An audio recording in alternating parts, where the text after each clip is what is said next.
Hey, so I'm getting ready for a hike up the Sourdough Mountain. It's about, I expect around 12 miles maybe, round trip. It's got a lot of gain. It's very steep, especially at the beginning. Just starts up, just straight up. So I'm going to go light. I'm going to go with trail runners and kind of a minimal pack, I think, for hiking. We are going up to the summit. I don't expect it to be technical. There will be some snow. We are expecting some snow. There might be a snow bridge to cross, that kind of thing. So I'm going to show you how I'm preparing myself for all of that. So here we go. All right, so what I'm going with my insulation clothing system. I'll be wearing shorts and a t-shirt. Again, I expect it to be pretty hot. I'll have just some lightweight gloves. I'll probably wear those just to keep mostly the sun off my hands. One tarp, I use this as an emergency kit. I can also sit on it. It's just a half-size tarp. It's very small. It's a little cheap old blue tarp plastic piece that I've got. I'll either a handkerchief or a do-rag here, so I'll go with that. In emergency situation, thicker gloves. These are just insulated gloves. This will be at the bottom of my pack. It's just a compressible down vest. Again, just in case bad things happen.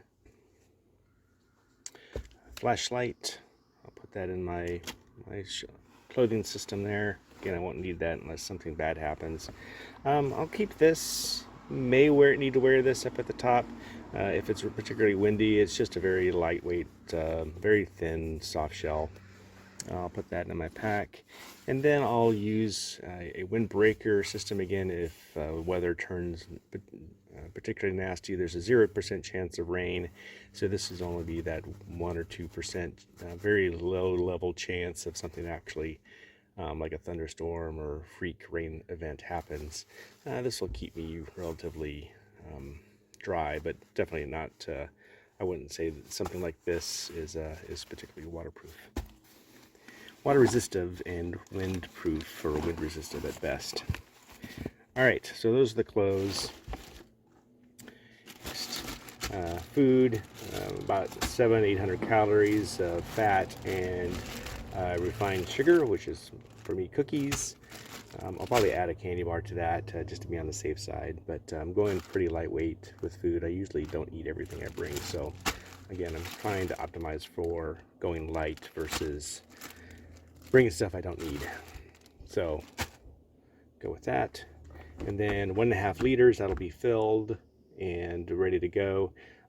There's water on the trail, and so I'm going to be using a Be-Free filter. They work really great, so I'll have that to refill as needed for water. For emergencies, I've got a couple little packs that I bring. Mostly it's just sunscreen, some tape for blisters, a small knife, some KT tape in case something gets tweaked, whistle, some tissue paper, some antibiotic stuff, some Benadryl and Gas X kinds of stuff. That's really all I typically bring. And then for we'll be in trail runners, so I'll have trail runners on. There will be some snow, so I'm going to bring micro spikes to use with the trail runners. So I've got that.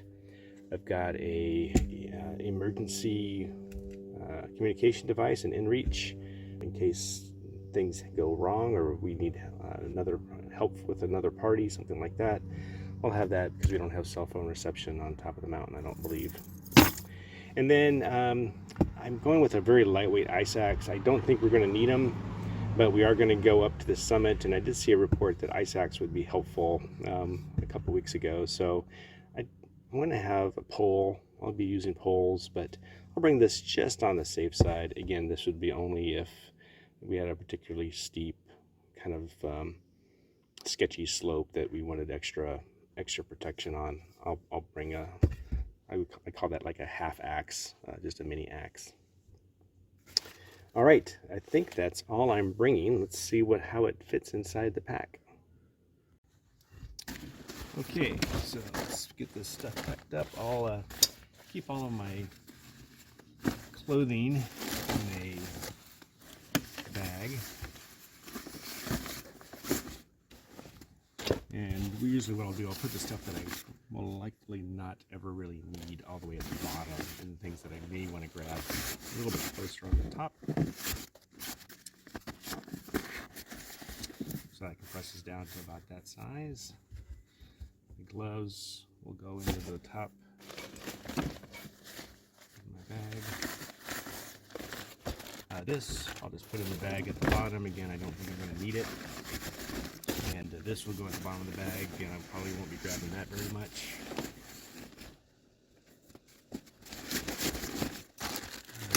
These are all bagged up individually. I'll just stick them in there. Same with the food. That's there. Probably should have put this in first, but I'm going to fill this up with water. But I'll just demonstrate. It just fits into a sleeve for the water bladder. So it's got it already built one into this pack. So I'll just stick that in once I fill it up. This, what I do is I pretty much loosen this up, or I just squish it down and then just put it on here just real lightly.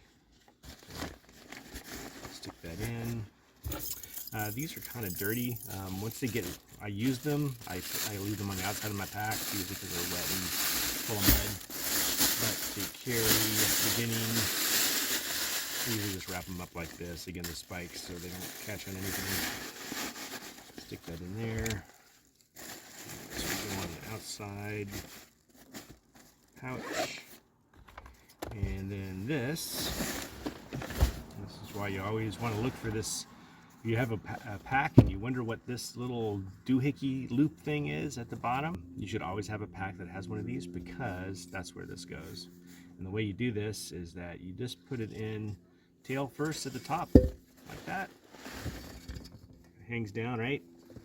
And then, because you just stuck it through the loop, you fold it up over like this, and then you attach it. Usually there's a clip of some sort. Clip it to.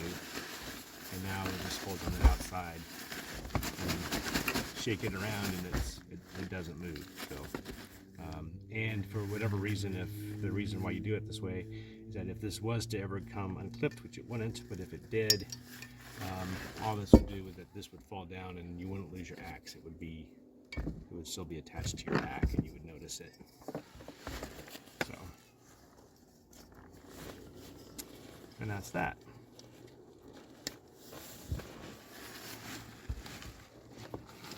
So again, that's the pack. It's actually got a lot of room. What I'll do, because it's got so much extra room in this, this is a 22-liter pack, so it's still pretty small.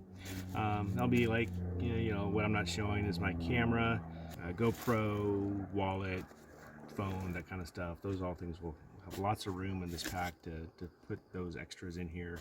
It's got some outside pockets for storage as well.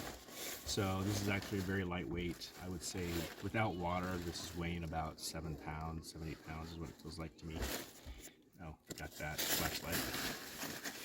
And we're ready to go, minus the water. So again, very nice, compact. It's going to be a great day to go light, again, because it's going to be hot and just a lot of vert on our hike up to Sourdough. So we'll see how this all works out. I'll see how it goes.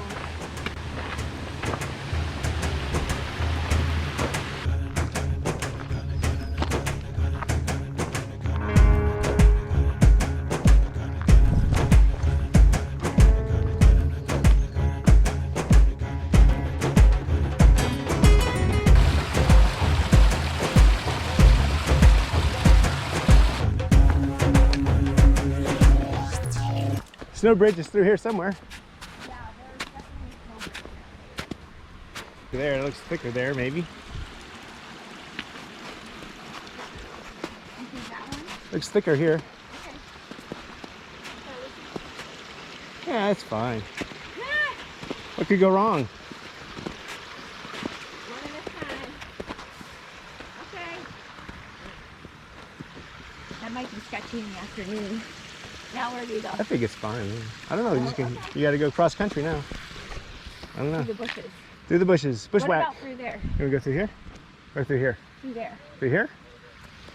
Through the tree? Not too bad. Huh? overly complex. Yeah.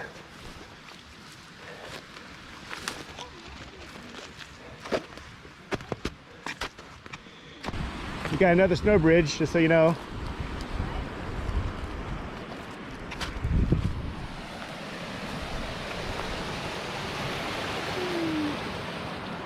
All right.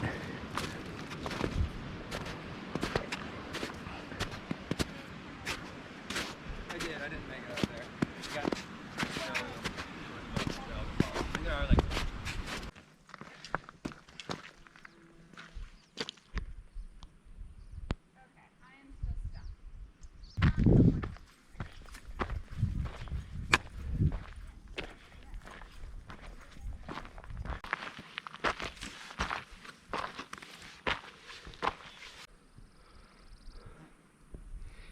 Up, up, up.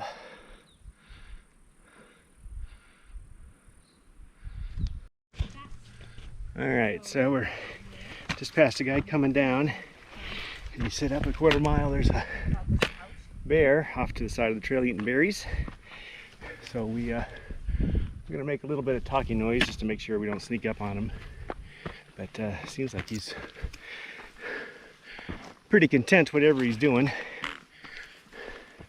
But didn't want to sneak up on him, so we're talking a little bit. If we're lucky, we'll see him off the trail. We'll get some camera footage of him. We'll see. All the fog and most of the forest smoke is gone. It's supposed to be clearing out today, but man, it's hot now. And here's a kind of opening up to a meadow. I'll be on the bear aware alert. When I hike, and I see Mr. Bear. and I use this as Mr. Bear. Right there.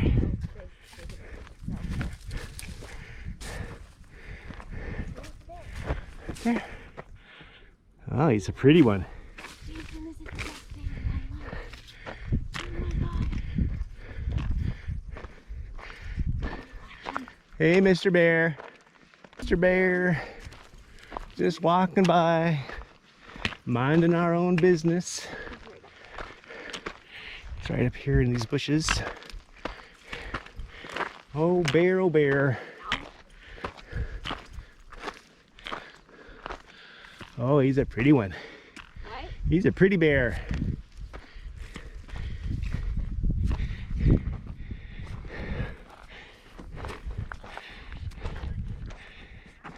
There's looking at you. He's like, don't mess with me, I'm eating my berries. Oh, he's a big bear. He's looking at you. He's not impressed.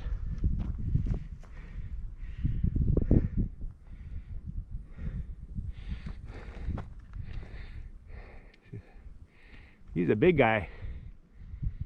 Wouldn't want to see him in the middle of the night. He's very used to people though.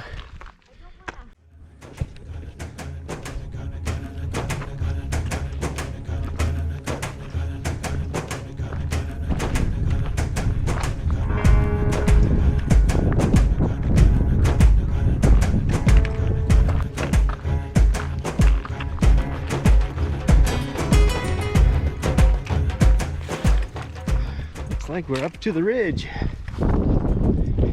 Ah, the wind feels so good. It's hot in the meadow. Basically right here. That's where they said it was kind of steep. Yeah. I reckon that's So doable. spikes and axe. Huh? These poles. I think I'll get my. You may want to axe just in case. You got it, so you might as well do it. Woo.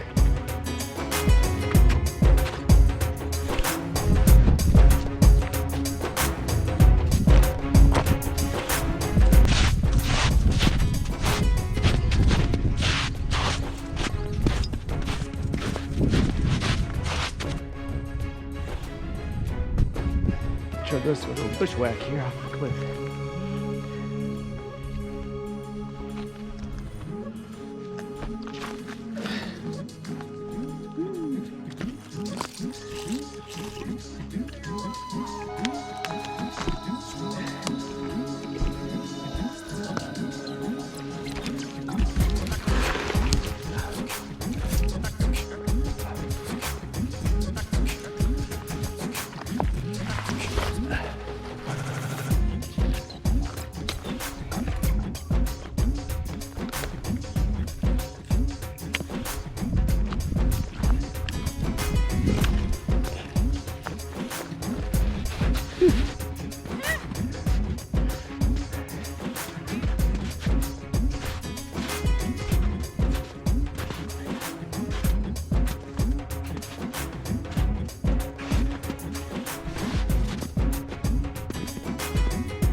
All right, well, we're getting close to the summit. We had to, it took a little bit of time to get around that cliff and find the trail. I think we walked off of it for a second and had to, but we eventually found it. There's only one way to get around that cliff, so good that we figured it out. Probably another 10 minutes and we'll be at the summit. Turned out to be kind of a pretty day, don't you think? I thought we were there. It's the fall summit. Okay, I think we figured out that this is the real summit here. Up there? Yeah. Yes. And if it's not, we're gonna call it that. Okay. And fake the GPS. All right, here's the summit. And Eloquent Summit Register. Ta-da! Alright, so we're at the summit of Sourdough Mountain. My GPS watch said 7 miles. It's probably a little high, but it was definitely a long trek to get up here. It's 2:30. We started at, when did we start? 8:30? Could be. But yeah, it took a long time to get up here. I had a little bit of scrambling that was surprising to get over to the true summit. Getting to the lookout's pretty easy, but we went another 6.6 miles from where the trail switches off to get to the lookout to get over to the summit. And that did have a couple little scrambly sections. Wasn't too bad as long as you find the climber's trail. It'll take you to a not too bad of a way to go. So, but we can see down below, that's Ross Lake and all the mountains of the North Cascades. It's a really great view, and look, I got some clouds over there. I don't know if you can pick up the orange tint, but that's smog from forest fire. And still some forest fire smoke down in the valley, so not crystal clear today, but not bad either. Hopefully that smoke will be clearing out here, and really hope those forest fires get put out or die out soon. But I have a feeling it's going to be one of those summers. Little summit talk, and that was a long one. So if you ever want to try this, make sure you're in shape. Bring lots of water. Although there was water here, even at the top, at least this time of year. There were some water puddles where the snow was melting, so as long as you have a filter, you can filter it off. It looked pretty clean. Definitely want to filter that stagnant water though. And then food. You burn a lot of calories coming up that hill. All right, well, hey, thanks. If you like these kinds of adventures, let me know below. Comment if you've done this and at a different time of year where the conditions have been different. Yeah. Enjoy to hear that. I'm sure this could be quite the adventure on a funny weather day. All right, ciao.